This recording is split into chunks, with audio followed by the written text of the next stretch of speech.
Hello बच्चों, welcome to my YouTube channel GDS study by Saumya Agarwal. तो बच्चों आज हम लोग क्या करने वाले हैं, आज हम लोग cell the unit of life की जितने भी क्वेश्चन आए हुए हैं, यानी कि नीट प्रीवियस ईयर में नीट में पूछे गए हैं, उनसे रिलेटेड क्वेश्चन को हम लोग सॉल्व करेंगे। और ये सिर्फ अभी जो हम लोग सॉल्व कर रहे हैं वो प्रोकैरियोटिक सेल के सॉल्व करेंगे। ओके, फिर इसी तरह हम लोग नेक्स्ट वीडियो में सॉल्व करते जाएंगे।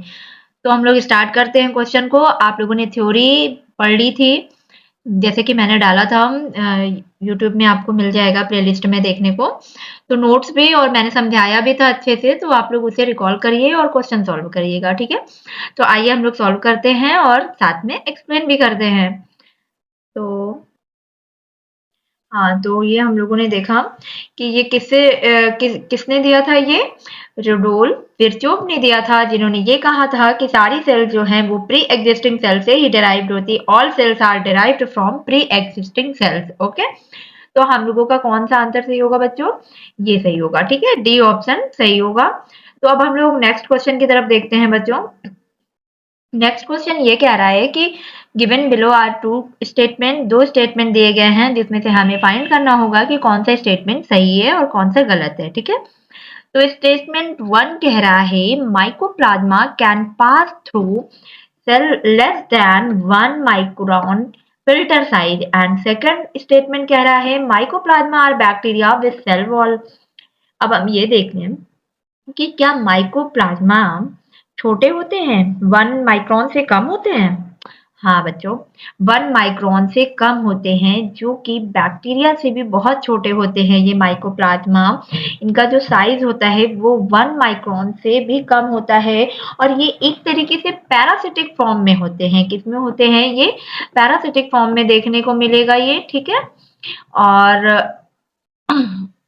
मैं लिख इसमें आज मैं टाइप नहीं कर पा रही हूँ, ठीक है, पैरासिटिक फॉर्म में होंगे, ठीक। और इनमें दूसरा स्टेटमेंट कह रहा है कि माइकोप्लाज्मा और बैक्टीरिया विद सेल वॉल। बच्चों माइकोप्लाज्मा में सेल वॉल नहीं प्रेजेंट होती है, ठीक है, ये कंटेन नहीं करते हैं, सेल वॉल कंटेन नहीं करता है। इसका जो फर्स्ट स्टेटमेंट है वो तो सही है, but second statement is wrong. तो अब हम लोग आगे देखते हैं कि कौन सा स्टेटमेंट, कौन सा आंसर सही है। यहाँ फर्स्ट ऑप्शन दे रहा है both statement first and second are incorrect, ऐसा नहीं है।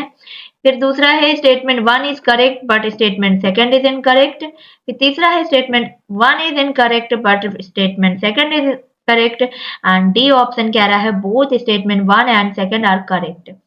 तो हमारा तो ए ऑप्शन मतलब ए स्टेटमेंट सही है, सेकंड गलत है।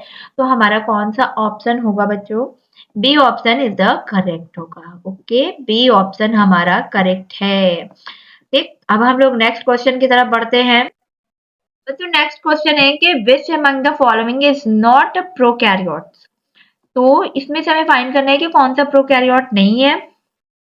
फर्स्ट ऑप्शन है नॉस्टॉक, एंड सेकंड है सैक्रोमाइसिस, एंड थर्ड है ऑसिलेटोरिया, एंड फोर्थ है माइकोबैक्टीरिया। तो यहाँ तो सभी को पता है कि भैया यहाँ पे जो प्रोकैरियोट्स नहीं है, तो इसमें सैक्रोमाइसिस नहीं है, क्योंकि सैक्रोमाइसिस क्या होता है ना, ये इसमें जो भी सेल वॉल मतलब सॉरी जितने भी सेल ऑर्गेनेल्स है या न्यूक्लियस है ये वेल डिफाइंड होंगे। ओके, तो और नॉस्टॉक एंड ऑसिलेटोरिया जो हैं ये क्या होंगे, ये साइनोबैक्टीरिया हैं।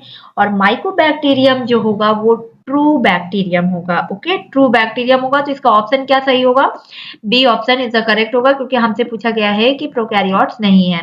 अब हम लोग नेक्स्ट क्वेश्चन पढ़ते हैं, ठीक। नेक्स्ट क्वेश्चन है, क्वेश्चन फोर्थ है, which of the following component provide sticky character to the bacterial cell. तो इसमें से कौन सा हमें बताना है कि कौन सा कंपोनेंट है जो कि बैक्टीरियल सेल को स्टिकी कैरेक्टर प्रोवाइड कराता है। तो फर्स्ट ऑप्शन है बच्चों सेल वॉल, सेकंड है प्लाज्मा मेम्ब्रेन, एंड थर्ड है ग्लाइकोकैलिक्स, एंड फोर्थ है न्यूक्लियर मेम्ब्रेन।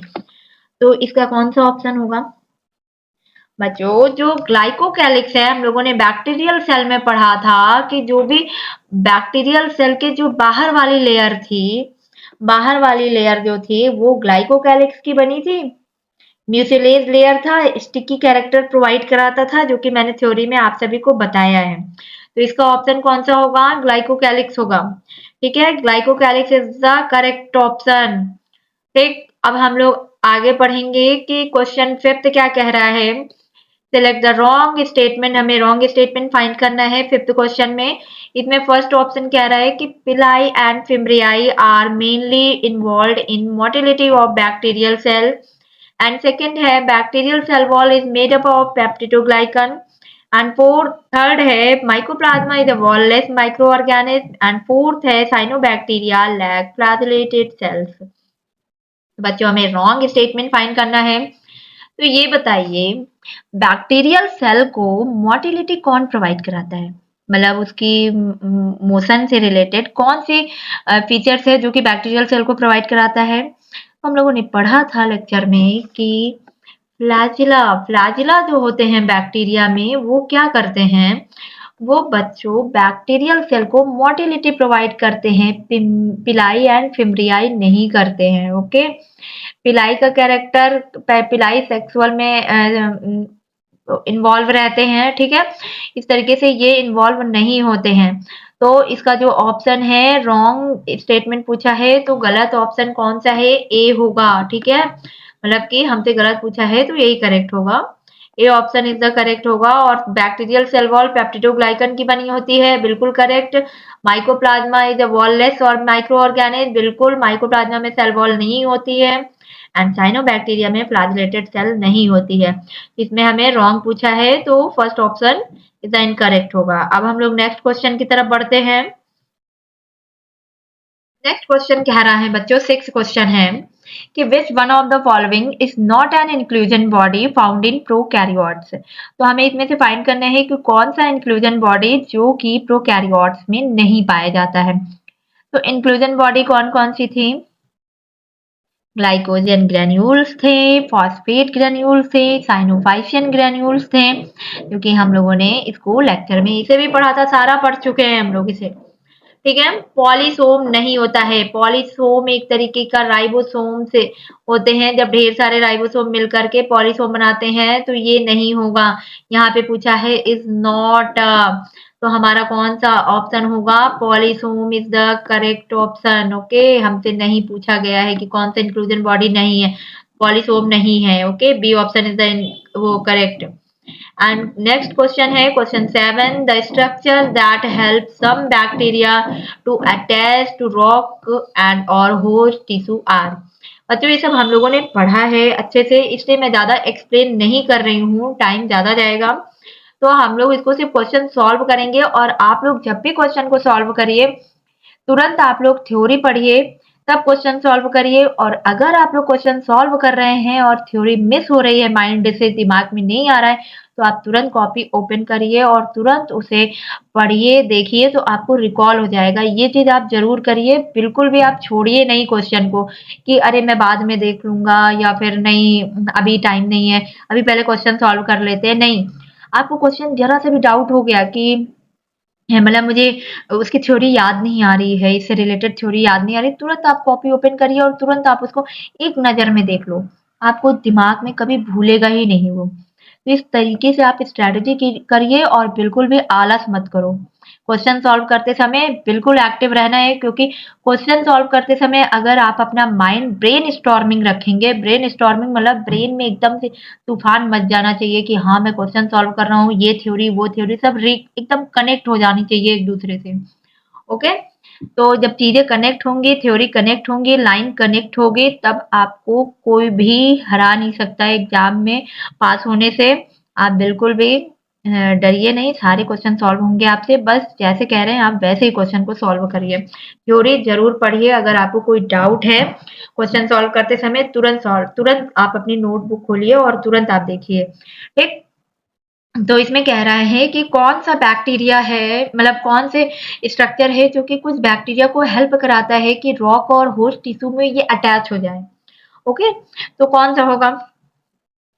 पहला ऑप्शन है राइजोइड, सेकंड है फिम्ब्रियाई, एंड थर्ड है मेसोसोम, एंड फोर्थ है होल्डफास्ट। बच्चों इसमें सभी को पता है कि फिम्ब्रियाई है बैक्टीरियल सेल का जो कि कैरेक्टर है, ये फिम्ब्रियाई, राइजोइड, मेसोसोम एंड होल्डफास्ट ऐसा कुछ नहीं करते हैं। ठीक। तो इसमें कौन सा ऑप्शन होगा? फिमरियाई, जो कि क्या करते हैं, ये रॉक से अटैच होने के लिए स्ट्रक्चर बनाए गए हैं, हेल्प करते हैं। ठीक है, तो B option is the correct.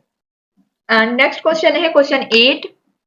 Question 8 है, which one of the following is not an inclusion body. ओ, लग रहा फिर से रिपीट हो गया है, तो इसे आप स्किप कर दीजिए, पॉलीसोम होगा इसका आंसर। ठीक है, तो अब हम लोग आगे पढ़ते हैं। क्वेश्चन 9 है, which structures perform the function of mitochondria in bacteria. तो इसमें जो ऑप्शन होगा बच्चों, रुको मैं ऑप्शन रीड करती हूँ। फर्स्ट ऑप्शन है न्यूक्लियोइड, सेकंड है राइबोसोम एंड थर्ड है सेल वॉल एंड फोर्थ है मीजोसोम। तो आपको बताना है कि बैक्टीरिया में माइटोकॉन्ड्रिया का फंक्शन कौन सा स्ट्रक्चर परफॉर्म करता है, यानी कि माइटोकॉन्ड्रिया की तरह फंक्शन को परफॉर्म करता है, बताओ। जैसे यूकैरियोटिक में माइटोकॉन्ड्रिया का फंक्शन होता है, वैसे ही बैक्टीरिया में माइटोकॉन्ड्रिया का फंक्शन कौन सा स्ट्रक्चर है जो कि प्रोवाइड कराता है? बच्चों, इसमें मीजोसोम होगा। ओके, मीजोसोम, जो कि क्या आप लोगों ने पढ़ा था कि बैक्टीरियल जो सेल मेम्ब्रेन होती है वो ऐसे फिम्ब्रियाई लाइक स्ट्रक्चर बना लेती है ना, प्रोजेक्शन लाइक स्ट्रक्चर बनाती है। रिपीट करिए, अपना आप रिवीजन करिए, क्वेश्चन नोट्स रिवीजन करिए। ऐसे फिम्ब्रियाई लाइक स्ट्रक्चर बना लेती थी ना, जिससे कि क्या कहा गया था, मीजोसोम, फिम्ब्रियाई, क्रिस्टा, ऐसे कुछ स्ट्रक्चर बनाते हैं ना, तो वो क्या होते हैं, मीजोसोम, जो कि माइटोकॉन्ड्रिया की तरह ही फंक्शन परफॉर्म करता है। ठीक, तो इसका ऑप्शन कौन सा होगा? D option is the correct होगा, मीजोसोम। एंड नेक्स्ट क्वेश्चन है बच्चों 10 question. The term glycocalyx is used for. Glycocalyx बहुत इंपॉर्टेंट है, ये सब इंपॉर्टेंट क्वेश्चन है जो कि आ सकते हैं। ठीक है, चाहे असर्शन रीजन में आए, चाहे जैसे भी आए, बट ये किसी भी तरीके से बन सकते हैं, तो इसलिए अपना डाउट क्लियर रखिएगा, एक डाउट मत रखना। और फर्स्ट ऑप्शन कह रहा है layer present between cell wall and membrane of bacteria. Second option है cell wall of bacteria. Third option है bacterial cell glyco engineer to process and glycosylated protein. And fourth है a layer surrounding the cell wall of bacteria. तो इसका correct option कौन सा होगा? Glycocalyx कहाँ था बच्चों? ग्लाइकोकैलिक्स जो है वो सेल वॉल एंड मेम्ब्रेन के बीच में था। ठीक है, membrane, cell wall and membrane के बीच की जो लेयर पाई जाती थी वो ग्लाइकोकैलिक्स की थी, यानी कि पेरीसेलुलर मैट्रिक्स था उसमें। ठीक, और इसमें कोटिंग, इस चलो इसको मत रखो, बस इतना याद रखो ग्लाइकोकैलिक्स टर्म कहाँ के लिए यूज हुआ। ये है कि a layer present between cell wall and membrane of bacteria. तो इसका जो ए ऑप्शन है, A option is the correct. Okay, अब हम लोग नेक्स्ट क्वेश्चन देखते हैं बच्चों। क्वेश्चन 11 है, why is the capsulated advantages to a bacterium. Bacterium capsule पाया जाता है बैक्टीरिया में, तो क्यों, मतलब उसके लिए इतना लाभकारी या एडवांटेज क्या उसको पहुंचाता है, तो ये हम लोगों को देखना है। तो इसमें फर्स्ट ऑप्शन है it provides means of locomotion and second है it allows bacteria to hide from host immune system and third है बच्चों it allows the bacterium to attach to surface and fourth है it protects the bacterium from disease. बच्चों, क्या करता है capsule का, क्या काम होता है? कैप्सूल बाहर की लेयर होती है जो कि स्लाइमी लेयर होती है, ये बैक्टीरिया को प्रोटेक्शन प्रोवाइड कराता है डिसिकेशन से, बाहरी चीजों से बैक्टीरिया की क्या करता है, प्रोटेक्ट करता है बैक्टीरिया को। ठीक है, उसके मेम्ब्रेन को, उसके अंदर के जो पार्ट है उनको प्रोवाइड, प्रोटेक्शन प्रोवाइड कराता है। तो इसका ऑप्शन जो होगा, ये भी हम लोगों ने पढ़ा था, इसका ऑप्शन होगा डी ऑप्शन करेक्ट होगा, it protect the bacteria from desiccation. Okay, अब हम लोग आगे पढ़ते हैं। आगे क्वेश्चन है which one of the following doesn't differ in Escherichia coli and Chlamydomonas. तो इसमें हमें फाइंड करना है कि इनमें से कौन सा स्ट्रक्चर है जो कि इशीरिया कोलाई एंड क्लेमाइडोमोनास में डिफरेंस नहीं है। तो फर्स्ट ऑप्शन है सेल राइबोसोम, सेकंड है क्रोमोसोमल ऑर्गेनाइजेशन एंड थर्ड है सेल वॉल एंड फोर्थ है सेल मेम्ब्रेन। तो बताओ इसका आंसर क्या होगा? इसका आंसर बच्चों सेल मेम्ब्रेन होगा। ठीक है, सेल मेम्ब्रेन बच्चों इसमें क्या होगा कि इसमें दोनों में डिफरेंस नहीं होता है, जो कि दोनों में पाया जाएगा, यूकैरियोटिक एंड प्रोकैरियोटिक दोनों में। एस्चेरिचिया कोलाई जो कि बैक्टीरियल है, क्लेमाइडोमोनास जो कि एल्गल सेल है। तो दोनों में कोई डिफरेंस नहीं होता है, सेम होते हैं ये स्ट्रक्चरली। ठीक है, और दोनों फॉस्फोलिपिड एंड बाइलेयर होती हैं। ठीक है, फॉस्फोलिपिड बाइलेयर होंगे। ठीक है, तो इसका ऑप्शन कौन सा होगा? D option is the correct, cell membrane. ठीक है, सेल मेम्ब्रेन। ठीक, एंड सेकेंड नेक्स्ट क्वेश्चन है 13 question, which one of the following also act as a catalyst in a bacterial cell. तो इसमें हमें बताना है कि कौन सा कैटलिस्ट की तरह यूज होता है बैक्टीरियल सेल में। तो इसमें 4 ऑप्शन है। फर्स्ट है SNRNA, दूसरा है HNRNA, तीसरा है 23SRRNA एंड फोर्थ है 5SRRNA। तो बच्चों इसको आपको याद ही रखना चाहिए कि इसमें जो भी कैरेक्टर है वो आरएनए है वो 23SRRNA होगा। ठीक है, 23SRRNA होगा, जो कि एक तरीके का राइबोजाइम है, राइबो एंजाइम है, जो कि क्या करते हैं कि पेप्टाइड बॉन्ड का फॉर्मेशन करते हैं। किसका फॉर्मेशन? पेप्टाइड बॉन्ड का फॉर्मेशन करते हैं बच्चों। और ये इसमें राइबोसोम किस तरह के होते हैं? राइबोसोम 70S RNA होता है। ठीक है, तो अब हम लोग आगे देखेंगे नेक्स्ट क्वेश्चन। तो इसका C option is the correct है। ठीक, अब हम लोग next question 14 question, the main difference in gram positive and gram negative bacteria resides in there. तो gram positive and gram negative में मेन डिफरेंस क्या होता है? डिफरेंस तो बहुत सारे होते हैं, बट मेन जिसके बेस पे डिवाइड इनको अलग अलग रखा गया है कि ये ग्राम पॉजिटिव है, ये ग्राम नेगेटिव है। तो बच्चों इसमें 4 ऑप्शन है, cell wall, second cell membrane, third cytoplasm and fourth flagella. तो बच्चों इसमें आंसर क्या होगा? इसमें आंसर बच्चों सेल वॉल होगा, क्योंकि इसी सेल वॉल को में ही तो हम लोगों ने स्टडी किया था कि कौन सा कलर यानी कि क्रिस्टल वॉयलेट कलर कौन रिटेन बनाए हुआ है, यानी कि जब हम लोग स्टेनिंग कर रहे थे तो सेल वॉल में ही तो इसका असर पड़ रहा था।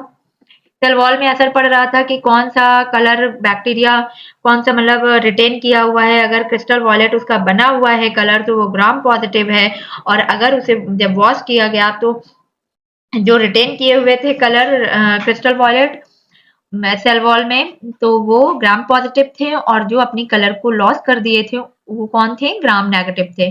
तो मेन डिफरेंस किसके बेस पे था? सेल वॉल के बेस पे था। ठीक है, तो ए ऑप्शन इज द करेक्ट है। बाकी और भी इसमें बहुत सारे डिफरेंस हैं, जो कि आप हमारे प्लेलिस्ट में जा करके चैनल में आप प्लेलिस्ट में जा करके आप इसका लेक्चर ले सकते हैं। सारे जितने भी मैंने दिए हैं, बाकी और भी पढ़ाना है, मैं उसे कंटिन्यू करती रहूंगी। ठीक है, तो अब हम लोग नेक्स्ट क्वेश्चन देखते हैं।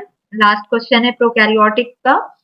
तो क्वेश्चन 15 है बच्चों, जीनोफोर बैक्टीरियल जीनोम या न्यूक्लियोइड इज मेड ऑफ।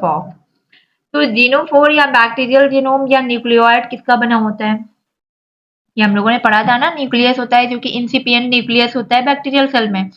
तो इसके 4 ऑप्शन है, histone and non histone, second है RNA and histone, and third है single double stranded DNA, and fourth है बच्चों सिंगल स्ट्रैंडेड डीएनए।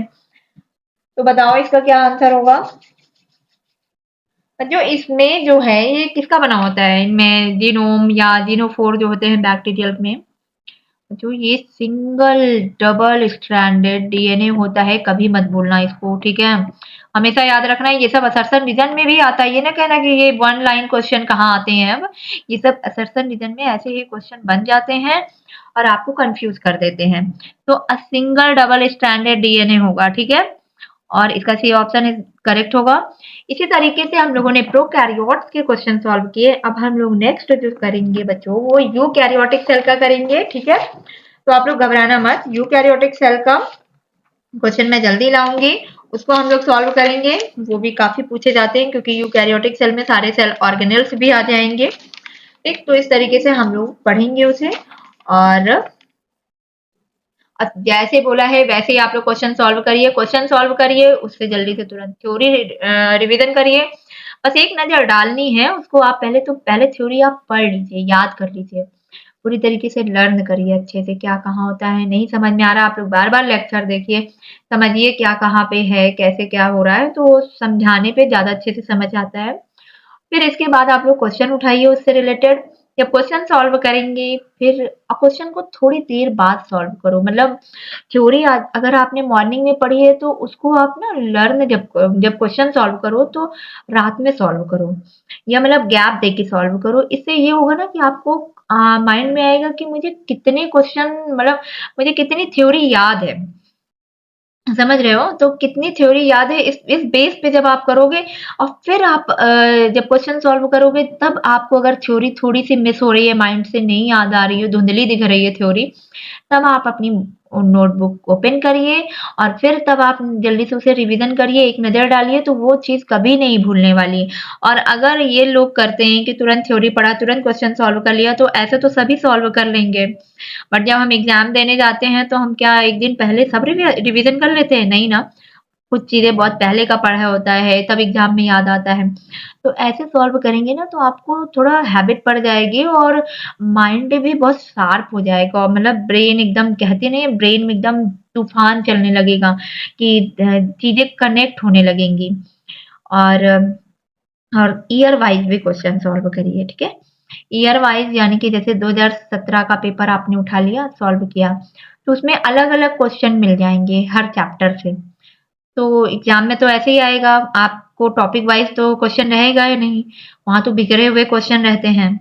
तो इस तरीके से आप लोग सॉल्व करेंगे तब भी आपको बहुत फ़ायदा होगा, और थ्योरी पढ़ेंगे तो चीज़ें क्लियर होती जाएँगी, ठीक है? अपने माइंड को बिल्कुल सेट मत करो कि लाइन वाइज़ सेट करना है। जब थ्योरी पढ़ो तब लाइन वाइज़ सेट करो। बट जब क्वेश्चन हम सॉल्व करते हैं ना तो लाइन वाइज़ सेट नहीं हो सकता है। क्योंकि एग्ज़ाम में जो क्वेश्चन आते हैं वो बिखरे हुए होते हैं। लोगों की शिकायतें रहती हैं कि हमने तो पढ़ा था सब, हमारा एग्ज़ाम क्यों नहीं, मतलब हम एग्ज़ाम में क्वेश्चन क्यों हमारा गलत हो गया? क्योंकि उनका माइंड ना वैसे ही लाइन वाइज़ सेट हो गया है। मतलब वो अपने माइंड को क्वेश्चन में इतना भिड़ाया नहीं उन्होंने। क्वेश्चन जैसे ये हमने प्रोकैरियोट्स पढ़ा तो प्रोकैरियोटिक के क्वेश्चन सॉल्व कर लिया, उनको लगा अब हमें आ गया सब। बट उन्होंने कभी ईयर वाइज़ क्वेश्चन ही नहीं सॉल्व किया। ईयर वाइज़ क्वेश्चन भी सॉल्व करो। इससे क्या होती है, क्लैरिटी आती है माइंड में, और माइंड भी आपका वैसे ही सेट हो जाएगा जैसा एग्ज़ाम में नीड होती है, ज़रूरत होती है। क्योंकि एग्ज़ाम में सारे क्वेश्चन बिखरे हुए होते हैं हर चैप्टर के, हर टॉपिक के, तो आपको वैसे ही दिमाग आपका 1 साल पहले, 8 महीने पहले, 4 महीने पहले सेट होने लगेगा, तो एग्ज़ाम में दिक्कत नहीं होगी। ठीक है? तो अब हम लोग नेक्स्ट वीडियो में लेक्चर लेके आऊँगी और क्वेश्चन भी सॉल्व करूँगी, ठीक है? तो आप लोग चैनल को सब्सक्राइब करिए ताकि नोटिफ़िकेशन मिलती रहे, और जो भी डाउट हो आप प्लीज़ कमेंट बॉक्स में लिख के बताइए कि क्या डाउट है, कैसा डाउट है, तो मैं उसे सॉल्व करूँगी और मतलब बेटर लेक्चर लाने की कोशिश करूँगी। अगर आप लोग को कोई भी डाउट हो, जो भी डाउट हो, मैं डाउट वाले भी क्वेश्चन लेक्चर लेके आऊँगी, ठीक है? तो इस तरीके से आप लोग क्वेश्चन सॉल्व करते रहिए, लेक्चर लेते रहिए, और सभी को all the best. Thank you.